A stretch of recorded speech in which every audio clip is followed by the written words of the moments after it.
ఇక పశ్చిమాసియా ఉద్రిక్తతల నేపథ్యంలో నేడు ప్రధాని నరేంద్ర మోదీ అధ్యక్షతన కేంద్ర కేబినెట్ భద్రతా వ్యవహారాల కేబినెట్ కీలక భేటీ నిర్వహించబోతున్నాయి. ఈ సమావేశంలో యుద్ధ పరిస్థితుల వల్ల భారత్పై పడే ప్రభావం, పౌరుల భద్రతపై లోతుగా చర్చించారు. పశ్చిమాసియాలో ఉద్రిక్తతల వల్ల పెట్రోల్, డీజిల్, గ్యాస్ సరఫరాకు ఆటంకం కలగకుండా ప్రత్యామ్నాయ మార్గాలను అన్వేషించాలని ప్రధాని సూచించారు.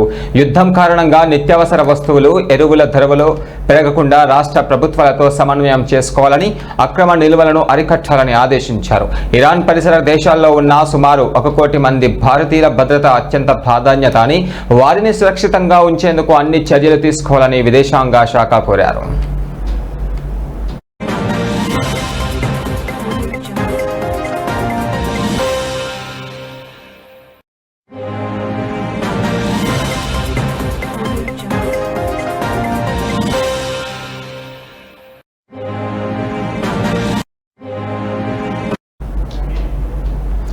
ఇక ఇదే అంశంపై మరిన్ని ముందస్తు జాగ్రత్తల కోసం ప్రధాని మోదీ అన్ని రాష్ట్రాల ముఖ్యమంత్రులతో వీడియో కాన్ఫరెన్స్ నిర్వహించనున్నారు. యుద్ధం కారణంగా ప్రభావితమైన వ్యాపారాలకు ఉపశమనం కలిగించేలా సుమారు 2.5 లక్షల కోట్ల క్రెడిట్ గ్యారంటీ పథకాన్ని కేంద్రం పరిశీలిస్తుంది.